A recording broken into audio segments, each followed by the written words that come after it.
মোৰ ছাত্ৰ ছাত্ৰীসকল তোমালোক সকলোকে মোৰ চেনেললৈ স্বাগতম জনাইছোঁ আৰু আৰম্ভ কৰিবলৈ লৈছোঁ আজি তোমালোকৰ পাঠ্যপুথিৰ 42 পেজ নম্বৰত থকা উৎপাদক বৃক্ষৰ যোগেদি মৌলিক উৎপাদক বিশ্লেষণ।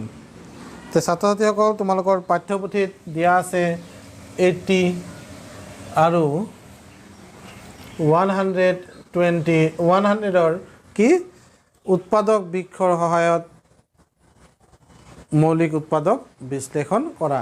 এইটো আমাক দেখুৱাই দিছে। আশীক আমি যদি ভাঙি দিওঁ তেতিয়া আমি কেনেকৈ ভাঙিব পাৰিম?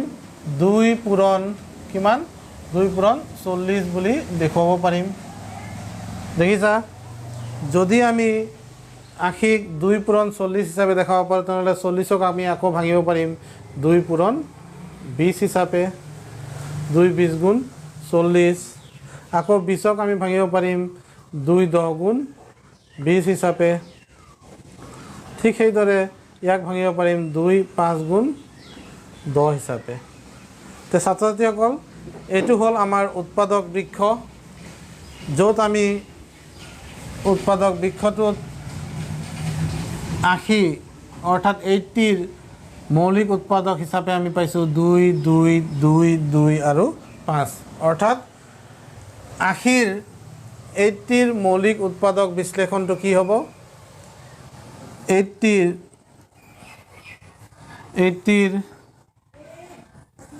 মৌলিক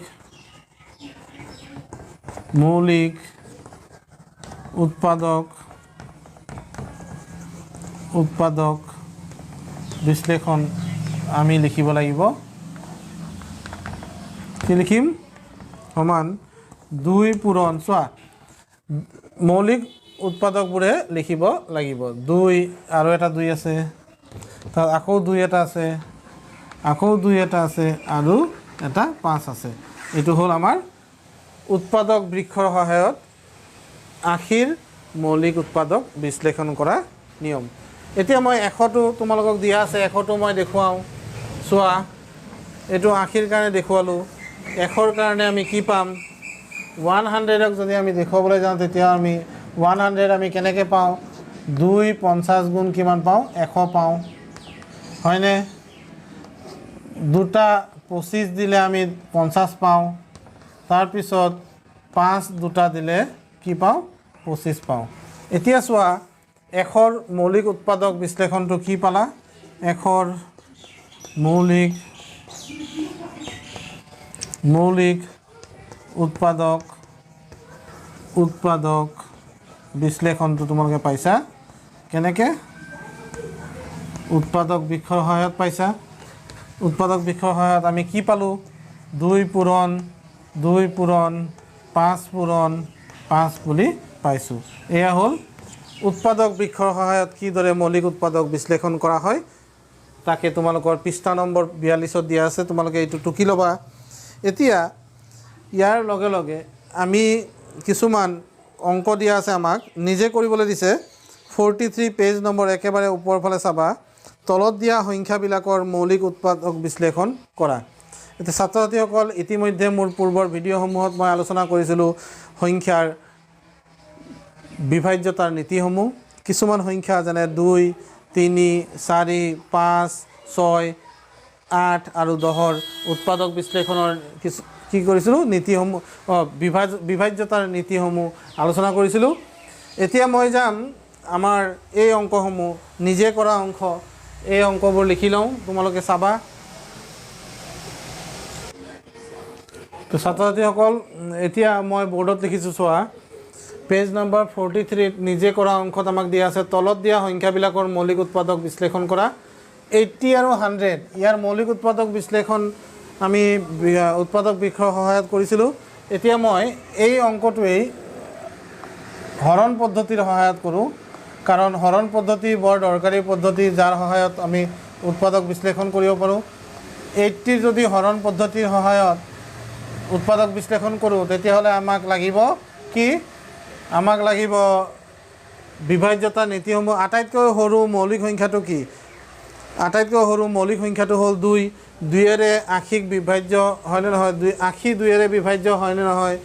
2ৰে আশীক যদি হৰণ কৰোঁ 2ৰে 8ত যাব 4 বাৰ 2 4 গুণ 8 0 অৰ্থাৎ 2 40 গুণ 80 আকৌ 40 2ৰে বিভাজ্য 2 2 গুণ 4 0 তাৰ মানে 2 20 গুণ 40 2ৰে ইয়াক যাব 2 গুণ 2 0 আকৌ যাব 2ৰে ইয়াক যাব 5 বাৰ আৰু 5ৰে যাব 5ক 1 বাৰ দেখিছানে এতেকে মৌলিক উৎপাদক বিশ্লেষণটো আমি কি পালোঁ 80ৰ মৌলিক উৎপাদক বিশ্লেষণ হৰণ পদ্ধতিৰে আমি কি পাইছোঁ আমি পাইছোঁ 2 পূৰণ 2 পূৰণ 2 পূৰণ 2 4টা 2 পূৰণ আৰু এটা 5 একটো মৌলিকো নহয় যৌগিকো নহয় সেইবাবে একটো ইয়াত অন্তৰ্ভুক্ত নহ'ল তে ছাত্ৰ ছাত্ৰীসকল এইটো হ'ল হৰণ পদ্ধতিৰ সহায়ত মৌলিক উৎপাদক বিশ্লেষণ কৰা তোমালোকৰ বাবে বৰ প্ৰয়োজনীয় এই হৰণ পদ্ধতিত হৰণ কৰিবলগীয়া সংখ্যাটো সদায় তোমাৰ কি হ'ব লাগিব মৌলিক সংখ্যা হ'ব লাগিব কাৰণ মৌলিক উৎপাদক বিশ্লেষণ কৰিব দিছে গতিকে মৌলিক সংখ্যাৰে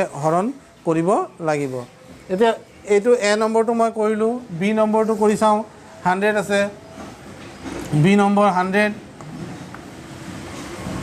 100ৰ মৌলিক উৎপাদক বিশ্লেষণ কৰি চাওঁ 100ৰ মৌলিক উৎপাদক বিশ্লেষণ কৰিলে 2 5 গুণ 10ৰ 0 হাতত থাকিল হাতত একোৱেই নাথাকে 2 5 গুণ 10 10ৰ পৰা 10 গুচি গ'ল দেখিছানে আৰু এইটো কি আছে 0 2ৰে 0 যাব 0 বাৰ অৰ্থাৎ 2 50 গুণ 100 আকৌ 2ৰে যাব 2 2 গুণ 4 5ৰ 4 গ'ল 2 2 গুণ 4 দিলোঁ 5ৰ পৰা 4 গ'ল 1 থাকি গ'ল 1 10 ইয়াত 5ৰ ঠাইত কি আছে 1 আছে আৰু এইটো 0 গতিকে 10 হ'ল 2 5 গুণ 10 এতিয়া যেহেতু ইয়াত 2ৰে বিভাজ্য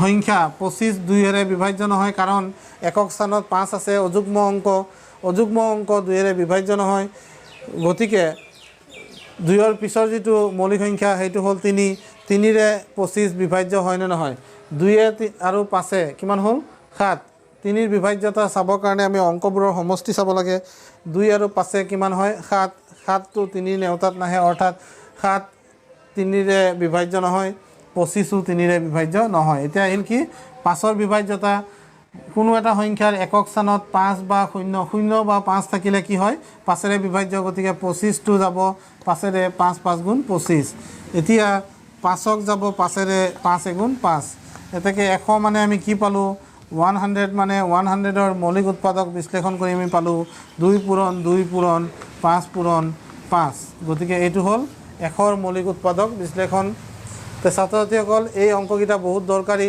তোমালোকৰ বাবে মই গোটেইকেইটা অংক কৰি দিয়াৰ চেষ্টা কৰিম এতিয়া তোমালোকে চোৱা সি নম্বৰটোত কি দিছে সি নম্বৰটো দিছে 124ৰ মৌলিক উৎপাদক বিশ্লেষণ কৰিব লাগে 124ক 2ৰে হৰণ কৰিলে 2ৰে বিভাজ্য আটাইতকৈ সৰু মৌলিক সংখ্যা 2 2ৰে 12ক যাব 6 বাৰ 2ৰে 4 যাব 2 বাৰ 2ৰে 6 যাব 3 বাৰ 2ৰে 1 যাব 1 বাৰ এতিয়া চোৱা 31 পাই গ'লা 31 নিজেই এটা মৌলিক সংখ্যা 31ত একবাৰ যাব গতিকে আমি কি পালোঁ মৌলিক উৎপাদক বিশ্লেষণ কৰি 124ৰ মৌলিক উৎপাদক বিশ্লেষণটো আমি এনেকৈ পালোঁ 2 × 31 দেখিছা তো ছাত্ৰ ছাত্ৰীসকল এয়া আছিল চি নম্বৰৰ মৌলিক উৎপাদক বিশ্লেষণ তোমালোকৰ লগত মই আলোচনা কৰি গৈ থাকিম তোমালোকে ভিডিঅ'টো চাই যাবা ইয়াৰ পিছত আছে ডি নম্বৰ 946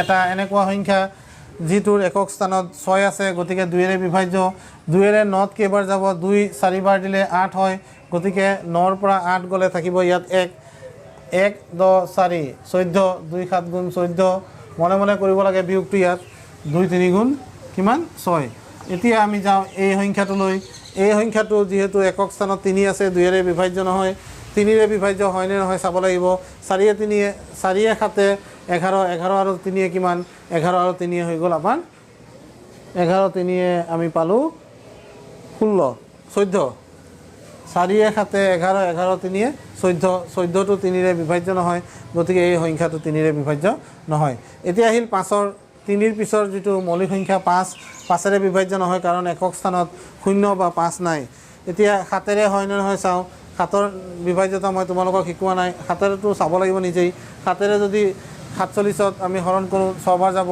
5 থাকিব 53ত নাযায় তে 7ৰেও বিভাজ্য নহয় এইটো যাব 11ৰে কি হৈ যাব চোৱা 11ৰে যোৱাৰ কাৰণটো হ'ল একক স্থানৰ অযুগ্ম স্থানৰ অংক 3 আৰু 4 যোগ কৰিলে 7 পালোঁ আৰু যুগ্ম স্থানত 7 আছে 7ৰ 7 গ'ল থাকিল 0 গতিকে 11ৰে বিভাজ্য 11ৰে 47ত যাব 4 বাৰ 4 11 44 3 থাকিব 3 11 33 এতিয়া এইটো 43 নিজে এটা অযুগ্ম সংখ্যা গতি কি বুলি কয় মৌলিক সংখ্যা 43 টো মৌলিক সংখ্যা হোৱাৰ বাবে 43 নিজেই যাব 43 এক গুণ দিলে 43 হ'ব এতেকে আমি 946ৰ মৌলিক উৎপাদক বিশ্লেষণ কৰি আমি পাইছোঁ 2 পূৰণ 11 পূৰণ কিমান 43 এয়া হ'ল আমাৰ 946ৰ মৌলিক উৎপাদক বিশ্লেষণ তে ছাত্ৰ ছাত্ৰীসকল ইয়াৰ পিছত আছে ডি ই নম্বৰত কি দিছে চোৱা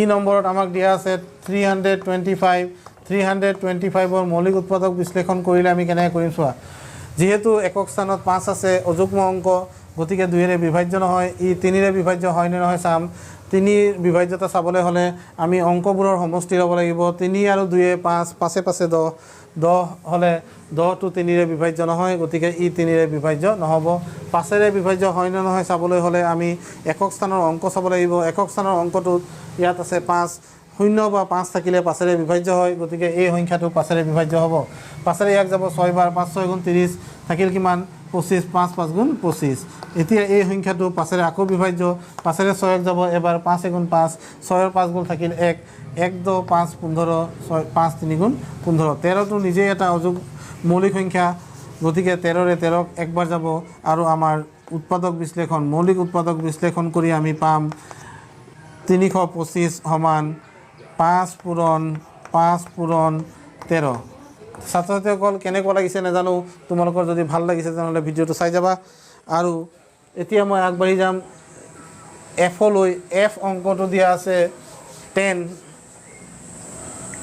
এফ অংকটো আছে 10 সংখ্যাটো যদি আমি মৌলিক উৎপাদক বিশ্লেষণ কৰোঁ 2ৰে বিভাজ্য গতিকে 2ৰে ইয়াক যাব 5 বাৰ 2 5 গুণ 10 গতিকে আকৌ এতিয়া 5ৰে 5ক যাব একবাৰ এতেকে আমি কি পালোঁ চোৱা আমি পালোঁ 10 মানে 2 পূৰণ 5 এতিয়া আমি যিমানবোৰ অংক কৰি আছোঁ মৌলিক উৎপাদক বিশ্লেষণ কৰি আছোঁ আৰু পদ্ধতিটো হ'ল হৰণ পদ্ধতিৰ ব্যৱহাৰ কৰি আমি মৌলিক উৎপাদক বিশ্লেষণ কৰি আছোঁ এতিয়া যি নম্বৰ অংকটো আছে 570ৰ মৌলিক উৎপাদক বিশ্লেষণ কৰিলে আমি কি পাম চোৱা 2ৰে বিভাজ্য 2 2 গুণ 4 5ৰ 4 গ'ল থাকিল 1 1 10 7 17ত যাব 8 বাৰ গতিকে 2 8 গুণ 16 17ৰ পৰা 16 গ'ল থাকিল 1 1 10 মানে 1 10ত যাব 5 বাৰ দেখিছানে তো আমি পালোঁ 285 এতিয়া আকৌ এইটো কিহেৰে যাব ই 3ৰে নাযায় কাৰণ 3ৰে যাব কাৰণ 2 8 10 10 5 15 3ৰে যাব 3 7 গুণ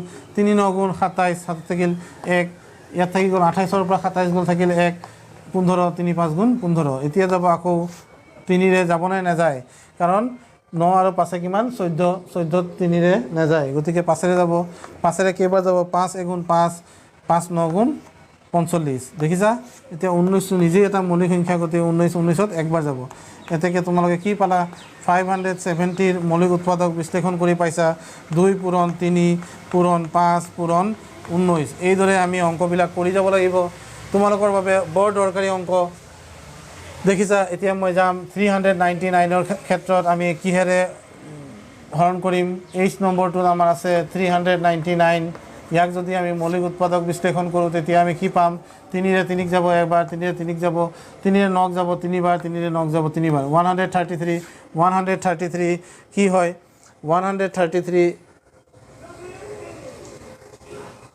এনেকুৱা এটা সংখ্যা যিটো আমি মৌলিক সংখ্যা পাম কেনেকৈ চোৱা কেনেকৈ মৌলিক সংখ্যা পৰীক্ষা কৰিব পাৰি সেইটো চোৱা 2ৰে ই নাযায় 3ৰে ই নাযাব কাৰণ 3ৰে বিভাজ্য নহয় কাৰণ 1 3 4 4 3 7 7ৰে নাযাব নহ'ব এতিয়া মই যাম 3ৰ পিছত 5ৰে 5ৰ দি নহ'ব 5ৰে হৰণ কৰিলে আমি চোৱা ইয়াত একক স্থানত 5 নাই 7ৰে যাব চোৱা 7ৰে যদি নগ'লে হয় তেতিয়া আমি প্ৰায় নিশ্চিত হ'লো হয় যে এইটো কি হয় মৌলিক সংখ্যা হয় যদি 2 3 5 7 11 13 17 এই সংখ্যাবোৰেৰে বিভাজ্য নহয় তেতিয়াহ'লে সংখ্যাটো কি হ'ব মৌলিক সংখ্যা হ'ব। এতিয়া আমি ইয়াত হাতেৰে যেতিয়া হৰণ কৰি 7 এগুণ 7 কিমান 13ৰ পৰা 7 গ'ল থাকিল 6 63 7 9 গুণ কিমান পালোঁ 63। এতিয়া আমাৰ 19 পাই গ'লোঁ 19ত যাব 19 একবাৰ এতেকে আমি পাই গ'লোঁ 399 ইকুৱেলছ টু 3 ইনটু 7 ইনটু 19 এইদৰে আমি অংকবিলাক কৰিব লাগিব। তো ইয়াৰ পিছত আছে 915 এই অংকটো কৰি দিলে ইয়াৰ পেজ নম্বৰ 43 থকা প্ৰথম অংকখিনি শেষ হৈ যাব। তো আই নম্বৰত আছে 915 ইয়াক যদি আমি হৰণ কৰোঁ 915 ইয়াক 3ৰে যাব 3 3 গুণ কিমান 9 3ৰে 1ত যাব 0 বাৰ মাজত যেতিয়া 0 বাৰ যায় তেতিয়া 0টো দিব লাগিব, আগফালে থাকিলে নিদিলেও হয়। 3ৰে 1ত যাব 0 বাৰ 3 5 গুণ 15 তোমালোকে এইটো ধ্যান দিবা। 3ৰে ইয়াক যাবলৈ নাই 3ৰে ইয়াক নাযায় কাৰণ 3 আৰু 5 8 হয় 8ত 3ৰে বিভাজ্য নহয় গতিকে 5ৰে ইয়াক যাব 6 বাৰ 5 6 গুণ 30 আৰু ইয়াত পাই গ'লোঁ 61 নিজে এটা মৌলিক সংখ্যা গতিকে 61ত এবাৰ যাব। 915ৰ মৌলিক উৎপাদক বিশ্লেষণ কৰি আমি পাম 3 পূৰণ 5 পূৰণ কিমান 61। এয়া আছিল আমাৰ 10টা অংক 9টা অংক ছাত্ৰ ছাত্ৰীসকল 1 2 3 4 5 6 7 8 9 9টা অংক আছিলে। এই 9টা অংক মই তোমালোকলৈ আগবঢ়ালোঁ। আশা কৰোঁ তোমালোকে অংককেইটা বুজি পাবা। তো মই তোমালোকক এতিয়া হৰণ পদ্ধতিৰে মৌলিক উৎপাদক বিশ্লেষণ কৰা শিকালোঁ। ইয়াৰ মোৰ পৰৱৰ্তী ভিডিঅ'ত মই তোমালোকলৈ আগবঢ়াম মৌলিক উৎপাদক বিশ্লেষণ কৰা আৰু কিছুমান উপায়। মৌলিক উৎপাদক আৰু সাধাৰণ উৎপাদকৰ মাজত যি সম্পৰ্ক সেইটোও তোমালোকৰ লগত আলোচনা কৰিম। সাধাৰণ উৎপাদক উলিওৱা আৰু সাধাৰণ গণিতক উলিওৱা সেইখিনিও আমি তোমালোকৰ লগত আলোচনা কৰিম। গতিকে মোৰ ভিডিঅ'বোৰ চাই থাকিবা। সকলোকে ধন্যবাদ জনাই মোৰ ভিডিঅ'টো ইয়াতে সামৰিছোঁ।